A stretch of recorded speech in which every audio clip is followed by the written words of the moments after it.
unajua kabla ya somo leo siku ya maombi. Leo Ijumaa inakuwa ni siku ya maombi. Kwa hiyo nitasoma neno kwa ufupi, baada ya neno tutaingia kwenye maombi. Na kichwa changu cha ujumbe wa leo kinahusu kukaa mahali petu pasirini. Kukaa mahali petu pasirini. Tunapozungumza mahali pasirini, unaelewaje? Kukaa mahali petu pasirini, unaelewaje?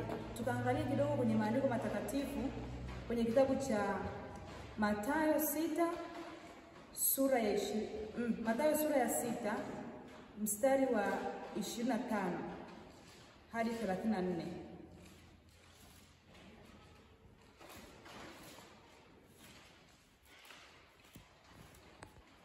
Tukasoma kidogo alafu baadaye tutafafanua kwa kifupi. Kukaa mahali petu pasirini, Mathayo sura ya 6 mstari wa 25 hadi 34. Naenda kusoma. Kwa sababu hiyo nawaambia, msisumbukie maisha yenu, mle nini au mnywe nini, wala miili yenu mvae nini. Maisha je, si zaidi ya chakula, na mwili zaidi ya mavazi? Waangalie ndege wa angani, ya kwamba hawapandi wala hawavuni wala hawakusanyi ghalani, na Baba yenu wa mbinguni huwalisha. Huwalisha hao. Ninyi je, si bora kupita hao?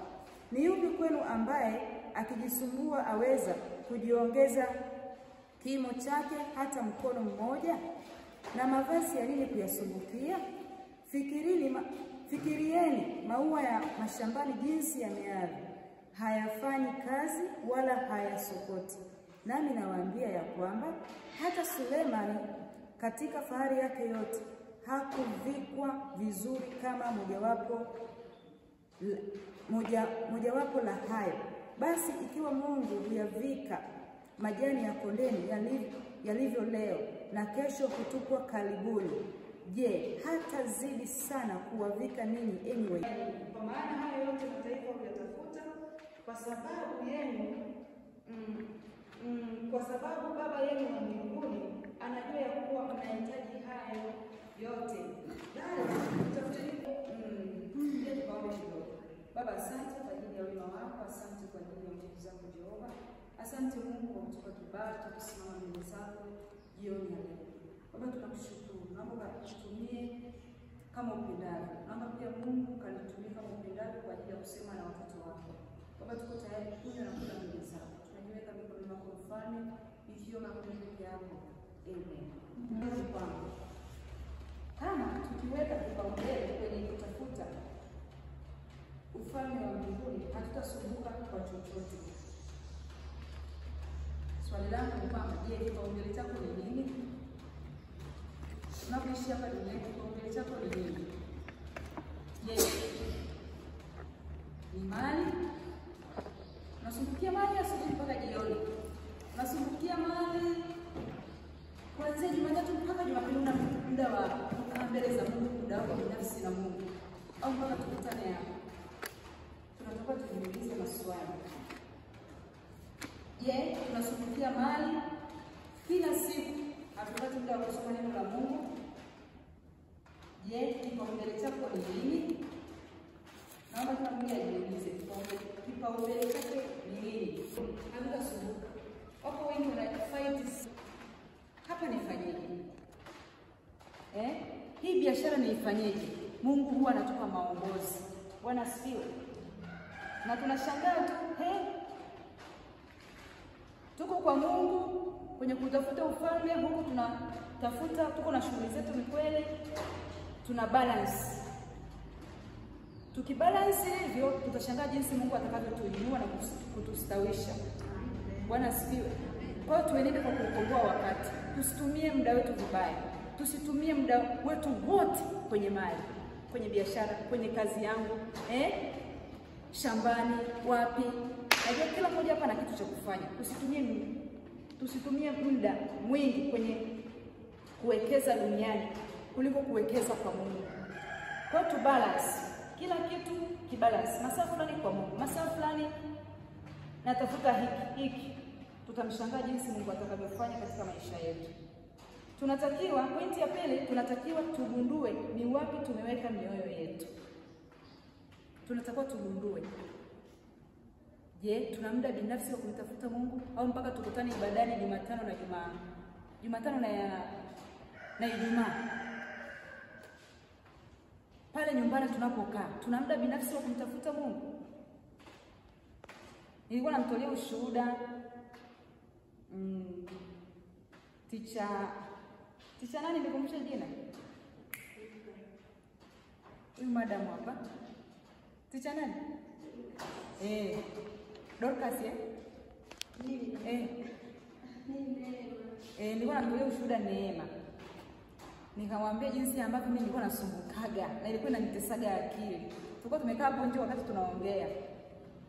Nikamtolea ushuhuda wangu mfupi tu. Nikamwambia ninaajiriwa lakini nashangaa kila ikifika kwa mfano wiki napokea mshahara mwisho wa mwezi, ikifika tarehe 15 sina shilingi. Sasa nikawaza sana kitu cha kujiongeza angalau niwe na pesa mfukoni, hata nauli nini, hela anahitaji. Basi baadaye nikajisumbua kweli, baadaye sikupata kitu cha kufanya. Lakini nikasema Mungu si amesema tumuombe chochote kwa jina lake naye atafanya. Nikaamua kumtafuta Mungu. Nikamwambia Mungu, naomba unisaidie niweze kupata kitu cha kufanya. Maana nashangaa napokea tu mshahara, tarehe 15 huko sina nauli, sina hela ya hiki. Kwa hiyo najikuta naenda kwa mume wangu naomba unisaidie nauli. Unaona Lakini niliingia kwenye maombi ya kufunga na kuomba. Nilimtafuta Mungu maana nilikuwa nasikia uchungu. Nikamwambia Mungu, naomba unisaidie. Nikiwa mahali pangu pasirini. Kumbuka nazungumzia kuhusu mahali pasirini. Nikiwa kule kazini kuna chumba cha maombi. Nampenda bosi wetu kwa sababu ni mtu ambaye ameokoka na ana chumba cha maombi. Nikiwa kule wenzangu wanakula kuku, yani kuku nini, vitu vyote, vitu vizuri, lakini mimi huwa najifungia. Basi kupitia zile siku nikiingia kwenye maombi ya siku 3, nikawa namtafuta Mungu, nikamwambia Mungu, naomba unisaidie, naomba unionekanikie. Ghafla nikiwa kwenye ukimya ule, niko kwenye chumba changu, nikasikia tu usifanye, nikaona tu kama wazo limekuja. Lakini baadaye nitafakari nikaona sio nani. Watu wanasemaga kama nimesikia kitu moyoni. Mimi nasema ni Roho Mtakatifu. Nikasikia tu si ufanye biashara ya mchele. Nimetoka tu kwenye maombi nikaanza kupiga simu. Niko wale Mwanza, Mbeya kule, nikaanza kupiga marafiki zangu wa kule. Nikaanza kuambia bei za mchele huko zikoje, wakaanza kuniambia. Wazaji wa kununua mchele. Bwana asifiwe. Kumbuka hilo wazo nimelipata wapi? Kukaa mahali pangu pasirini. Nikamwambia Mungu, hapa nifanyeje? Naomba unisaidie. Napokea mshahara, ikifika tarehe 15 sina hela, sina hata nauli. Lakini narudi tena kwa kusema hili wazo nilipata sirini. Nilisikia tu sauti kiniambia si ufanye biashara ya mchele. Nilipochukua tu hatua, jamani, yani nilipata wateja. Mara ya kwanza nilikuwa nazungusha, nafunga kilo nazungusha. Ni mwaka jana, mwezi wa 6. Nafunga kilo nazungusha mtaani. Hodi kila nyumba, hodi. Jamani, nauza mchele. Yani kuna watu wanasemaga mimi sisubutu kufanya biashara hii unayofanya. Lakini mimi nawaambiaga fanya na Mungu atakuonekanikia tu. Napita vikisha. Bwana asifiwe. Kwa hiyo pointi ya pili nimesema kwamba tunatakiwa tugundue ni wapi tumeweka mioyo yetu. Mathayo sura ya 6 mstari wa 24. Mtu awezaye kumtumikia mabwana wawili. Hakuna mtu awezaye kutumikia mabwana wawili, kwa maana atamchukia huyu na kumpenda huyu, ama atashikamana na huyu na kumdharau huyu. Hamwezi kumtumikia Mungu na mali. Bwana asifiwe.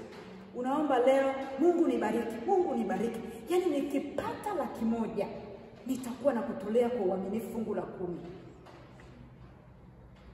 Sasa hivi unapata 10,000 umeshindwa kumtolea Mungu fungu la 10. Ukipata 100,000 Mungu anaweza akakubariki kabisa, sahau. Hutaweza kumtolea Mungu fungu la 10. Huwa Mungu anakujaribu kwa kidogo, hata kama ni 10,000. Hicho Mungu anakibariki. Bwana asifiwe. Aliye na 10,000 Asipomtolea Mungu kwa uaminifu, kwa mfano fungu la 10 sadaka pale pale, sahau. Ukipata 100,000 hutaweza. Huwezi kumsikia Mungu kama utakaa utulivuni.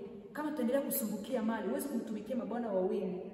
Maana utaambatana na huyu, utamwacha huyu, kama alivyosema kwenye kitabu cha Mathayo sura ya 6 mstari wa 24 wa 25. Hamwezi kumtumikia Mungu pamoja na mali. Mungu, naomba unibariki. Ukinibariki tu, yani sitakosa ibadani. Siku unabarikiwa na ibadani hakuna. Muda mwingi uko kwenye biashara zako. Mungu atusaidie. Mungu atusaidie. Mimi nafahamu watu wengi walikuwa naomba Mungu awabariki. Walipobarikiwa tu ni kuja ibadani kwa kubipu. Unaona, mtu anakuambia, unampigia simu, jamani nilikuwa nimebanwa na kazi. Yaani biashara yangu yaani siwezi kufunga. Unashangaa mpaka Jumapili. Mtu ni biashara yake mwenyewe, amejiajiri mwenyewe. Anakuambia hapana. Mimi nikitoka tu ibadani, yani neno likiisha tu hivi. Saa nyingine sasa subiri hata neno liishe. Nachomoka nikafungua ile biashara, watu wananisubiri kule. Unaona hatuna utulivu na Mungu. Tuwe watulivu. Bwana asifiwe. Mimi naishia hapo. Kumbuka, usisahau kukaa mahali pasirini. Mahali. Na maombi yetu tena kuombea mambo mawili. Jambo la kwanza, tuombee chama chetu. Tunajua ni wiki ya WWK. Naomba tuombee hizi siku ambazo zimebaki. Kesho tuna mazoezi hapa kidogo, na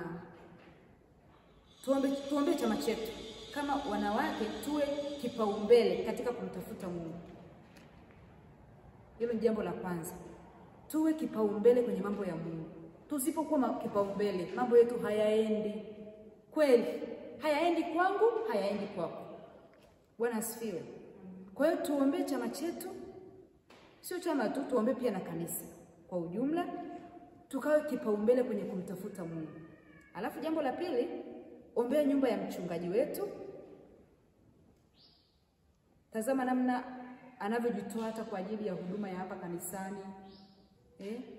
Tuwakumbuke na wachungaji wale wasaidizi, mchungaji Robert na mchungaji Njogu na familia zao. Tuwakumbuke mbele za Mungu. Alafu ni mambo matatu. Jambo la tatu, ombea mkesha wa leo. Leo tuna mkesha wa wanawake. Ombea Mungu akaonekane kwenye ule mkesha. Mungu akajidhihirishe. Mungu akafanya kitu cha tofauti kwenye mkesha wa leo. Mmoja hutaweza. Siku ya Jumapili ni siku yetu ya wanawake. Tunaiadhimisha katika kanisa la VICC Sambarai. Kwa hiyo tunawakaribisha wanawake wote ambao wataweza kuja kutoka makanisa mbalimbali.